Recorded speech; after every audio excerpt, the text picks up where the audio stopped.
বাইরে তখন খুব মেঘ করে এসছে, অফিস ছুটি হবে হবে বাড়ি ফেরার পালা।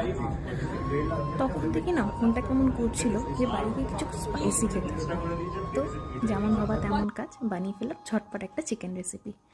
ফিরে এসে দেখি বাবা বোন এরা সবাই ক্যারাম নিয়ে বসেছে, কী আর করবে।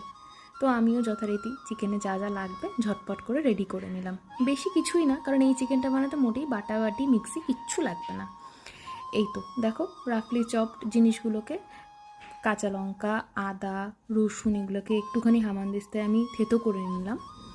এবার কড়াইতে সর্ষের তেল দিয়ে তাতে গরম মশলা ফোড়নে দিয়ে দিলাম, আর অল্প একটু দিলাম চিনি। কেন চিনি দিলাম বলো তো? যাতে রঙটা খুব সুন্দর আসে। তোমরাও ট্রাই করে দেখো। এবার দিয়ে দেবো পেঁয়াজগুলো ততক্ষণ অবধি ভাজবো যতক্ষণ না নরম হয়ে বাদামি কালার হয়ে আসে।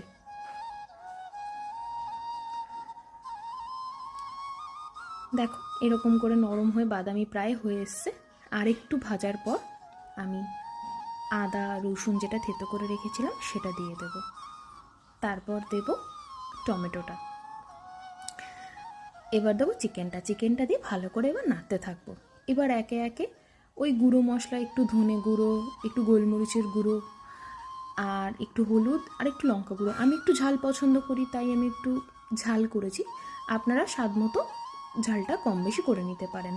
আর লবণ দিয়ে এবার কষাবো। এবার কিছুক্ষণের জন্য গ্যাস কমিয়ে ঢেকে রাখবো। চিকেনটা হচ্ছে যথারীতি। বাইরে বৃষ্টি হচ্ছে, হঠাৎ মনে পড়লো এই ছোটোবেলায় যখন বৃষ্টি হয়ে কারেন্ট চলে যেত কি সুন্দর কাটতো না দিনগুলো।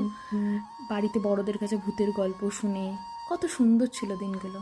এখন ব্যস্ত জীবনে সেই দিনগুলোই যেন কোথায় হারিয়ে গেছে। যাই হোক, আমার চিকেন অলমোস্ট রেডি। আমি এরকম কষাই রাখবো, আর ওপর থেকে অল্প একটু গরম মশলা ছড়িয়ে নেব। রেসিপিটা বাড়িতে ট্রাই করে দেখো, ভালো লাগলে চ্যানেলটা সাবস্ক্রাইব করে দিও। অনেক ভালোবাসা।